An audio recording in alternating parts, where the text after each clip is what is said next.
तो भाई आप लोगों ने मेरी पिछली वीडियो जिन जिन लोगों ने देखी, अब्दुल रहमान और मैं मिलके एक सीरीज़ बना रहे हैं स्टडी इन नॉर्वे के बारे में और लाइफ इन नॉर्वे के बारे में। अब्दुल रहमान को 5 महीने हो गए नॉर्वे आए हुए और हमने पिछली एक्सटेंसिव एक बिल्कुल इन डिटेल वीडियो बनाई थी how to get your admission के बारे में और एडमिशन प्रोसेस के बारे में। और एडमिशन हमें मिल गया था, अब हम वीज़ा प्रोसेस के ऊपर आए।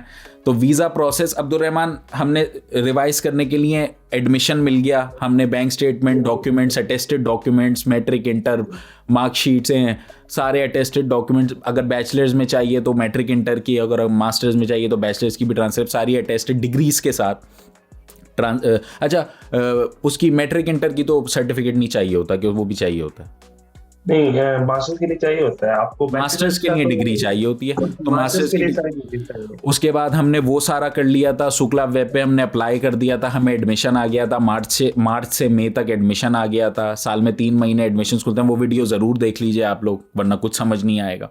और उसके बाद हमने ब्लॉक अकाउंट खुलवाया था, और अब ब्लॉक अकाउंट खुलवाने के बाद हम वीज़ा प्रोसेस के बारे में पता करना शुरू करते हैं। सही है अब्दुल रहमान, सब कुछ हो गया, वीज़ा कॉन्फर्मेशन आ गई, सारा कुछ हो गया। वीज़ा प्रोसेस के बारे में बताइए, कैसे करना है, क्या करना है?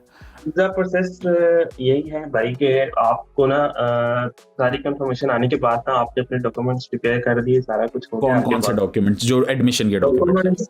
आपको वीजे के लिए जो कंफर्मेशन होती है ना, इजी वे है। एक इनकी ना नॉर्वे में है UDI www.udi, मतलब आप UDI गूगल में लिखेंगे नॉर्वे तो इजीली अवेलेबल है। आपको ओपन करोगे, आप उनकी चाहोगे फॉर्म्स में कि आप कहाँ के सिटीजन हो, आप लिखोगे पाकिस्तान और कौन सा वीजा है, सारा कुछ करते करते लाइक किसके लिए आप अप्लाई करना चाह रहे हो, तो आपको ना एक चेक लिस्ट आ जाती है। चेक लिस्ट के मुताबिक आपने ना अपने डॉक्यूमेंट्स को प्रिपेयर करना होता है। सबसे पहले तो आपका लेटर चाहिए होता है, जो आपकी एडमिशन लेटर है। सेकंड ये है कि आपको कंफर्मेशन चाहिए होती है, जो आपने पैसे भेजे होते हैं, जो आपके डॉक्यूमेंट्स होते हैं, ब्लॉक अकाउंट की बिल्कुल कंफर्मेशन होती है, वो आपने शो करानी होती है।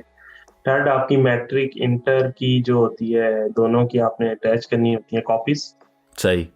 और आपकी बैचलर्स की कॉपी होगी, आपकी डिग्री या ट्रांसक्रिप्ट है, दोनों की। ओरिजिनल्स नहीं? ओरिजिनल्स का कॉन्सेप्ट बाद में, पहले आपने कॉपी चेकलिस्ट के मुताबिक आपने कॉपीज बनानी है। सही है, बना ली कॉपी ओरिजिनल बनानी है, लेकिन अटेस्टेड डॉक्यूमेंट्स की कॉपीज हैं ये सारी अटेस्ट नहीं, कॉपीज आपने जस्ट कॉपीज हैं आपकी। हाँ, वही जो डॉक्यूमेंट्स आपके हैं उनकी कॉपीज। बिल्कुल डॉक्यूमेंट्स की कॉपीज हैं। और इसके बाद आपने अकोमोडेशन की वो देनी होती है, प्रूफ। अकोमोडेशन कहाँ से बुक कराई, कैसे बुक कराई? अकोमोडेशन ऐसे होता है ना कि आपको ना जब यूनिवर्सिटी सारा कुछ मेल करती है ना, तो साथ एक लिंक भेज देती है अकोमोडेशन का भी। आपकी वो अपनी मर्जी होती है कि आप यूनिवर्सिटी के अकोमोडेशन लेना चाह रहे हो या प्राइवेट लेना चाह रहे हो। सही है, क्योंकि मैं तो अभी यूनिवर्सिटी के अकोमोडेशन में ही रह रहा हूँ। अकोमोडेशंस के हो गए डॉक्यूमेंट्स, फिर आपने अपनी PNIC की कॉपी लगानी है, ठीक है, पासपोर्ट की कॉपी होगी आपकी। और UDI की तरह आप जब जाते हो ना, फॉर्म फिल करते हो आप ऑनलाइन, जब आप UDI की वेबसाइट पे जाते हो, आप अपना अकाउंट क्रिएट करते हो, ठीक है। तो उस अकाउंट में ये होता है कि आपने ना जस्ट लॉगिन करना होता है, रजिस्टर वगैरह करके लॉगिन करके आपने अपनी वीजा कैटेगरी चूज करनी है। और आपने ना बैठकर सिर्फ एक फॉर्म होता है, छोटा सा, इजी होता है, जिसमें आपने नाम अपने देना होता है, कौन सी यूनिवर्सिटी में एडमिशन हुआ है और बहन भाई कितने हैं, सारा कुछ ना उनकी वेबसाइट में जस्ट लिख के वो लास्ट में ना इनकी फीस है UDI की 4900 नॉक्स, 4900 क्राउन्स जो हैं वो कितने? 4900 नॉक्स बनते हैं नॉर्वेजियन में। पाकिस्तानी कितने बनते हैं? 90 to 1 लाख। 1 लाख रुपए वो पे करनी है? 1 लाख वो पे करनी है आपने, ठीक है, वो पे करनी है।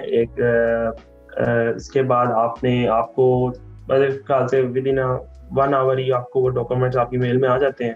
सही है। तो चेकलिस्ट में आपने वो भी ऐड करना होता है। अच्छा, तो आपकी यूनिवर्सिटी फ्री है, कोई फीस नहीं है, 1 रुपया भी फीस नहीं है? सही है। मगर ये UDI का खर्चा और ब्लॉक अकाउंट का खर्चा, ये सारे खर्चे हैं रियल?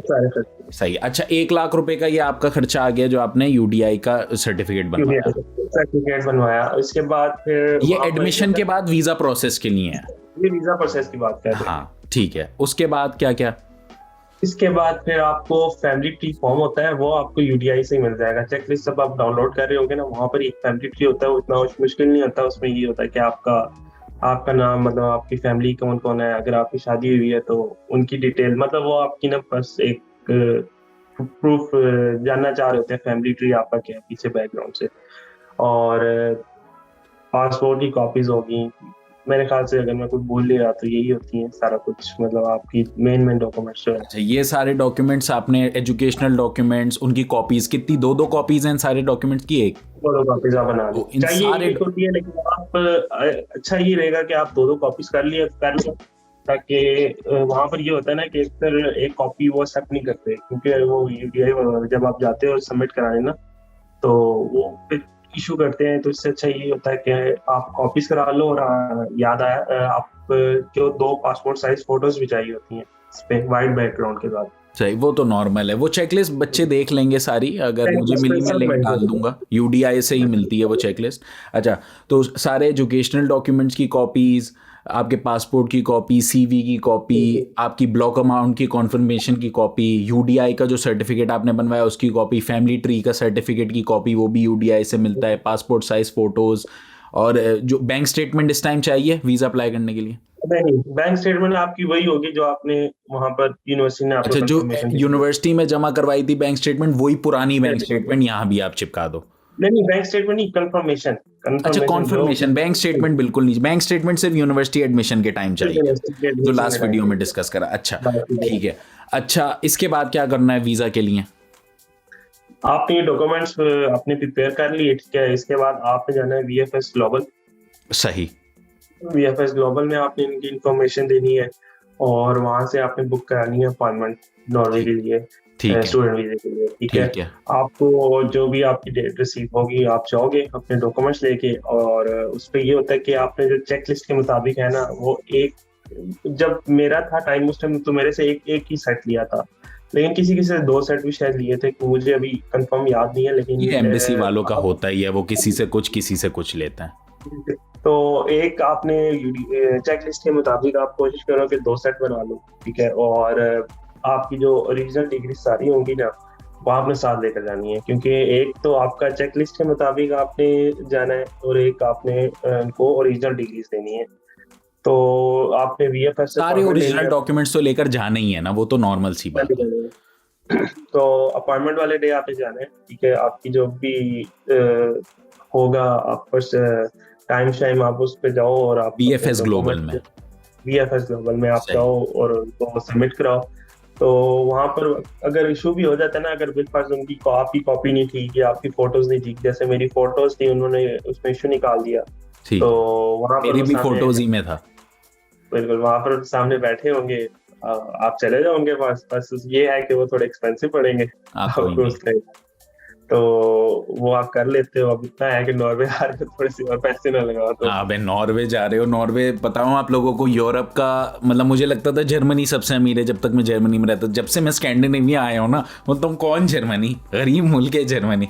अभी आप कभी जर्मनी जाना, फिर मतलब इतना महंगा लगा था शुरू में मुझे फिनलैंड, मैंने बोला क्या हो रहा है ये, और जो जॉब के सिलसिले में आना पड़ा, पढ़ाई वढ़ाई भी साथ, मगर बड़ा महंगा है, मतलब उसी हिसाब से कमाई भी है, और नॉर्वे तो मैंने सुना फिनलैंड से भी।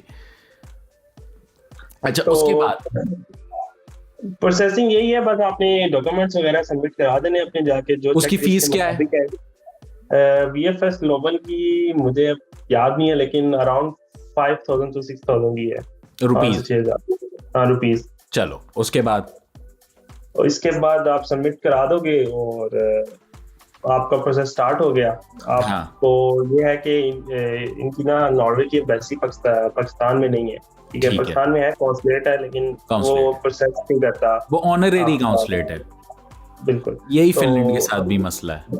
हाँ, दुबई में, हाँ, फिनलैंड की तरह आपकी ना एम्बेसी दुबई में है, तो आपके डॉक्यूमेंट्स दुबई जाते हैं यहाँ से वीएफएस ग्लोबल की तरह, ग्लोबल के थ्रू। तो दुबई जैसे ही आपकी डॉक्यूमेंट्स रिसीव हो जाते हैं नॉर्वेजियन एम्बेसी को, तो वो आपको एक ईमेल कर देते हैं कि आपके डॉक्यूमेंट्स रिसीव हो चुके हैं, और आपका ये ना आपकी बर्थडे पे ना, बर्थडे के मुताबिक आपको रिकॉर्ड सेव कर दिया गया। अगर कोई इशू होता है तो ये नंबर यूज करके आप हमसे कर सकते हैं, ठीक है। प्रोसेस के बारे में पूछ सकते हैं। तो इतना कोई वो नहीं होता, लाइक अच्छा, ये किस महीने तक होता है? मई में तो आपका एडमिशन आया था, जून में आपने सारे डॉक्यूमेंट्स तैयार करे, जुलाई में आपने वीजा अप्लाई कर? जून में आप अप्लाई कर दो, जून में एंड में मिड में, वो अब डिपेंड करता है किसको कितनी जल्दी एडमिशन मिला है और कितनी जल्दी वो प्रोसेस कर रहा है। वो किसी भी टाइम भी लेकिन कर सकता है।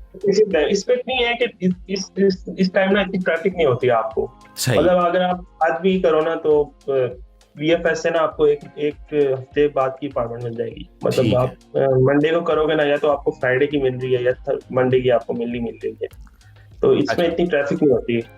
अच्छा, उसके बाद आपने ये सारा चीजें कर ली, अब आपने वीजा का आपके दुबई चले गए डॉक्यूमेंट, सही है। अब फिर कितना देर इंतजार करना पड़ता है? क्या कोई इंटरव्यू होता है वीजा का? नहीं, इनका मेरे ख्याल से 1% चांस है किसी का हो जाए, हो कोई जाए तो हो अनलकी जाए। बन सकता हो हाँ, जिसका ऐसा हो ही। जाए 1%। वैसे नहीं होता इंटरव्यू इनका। ठीक है।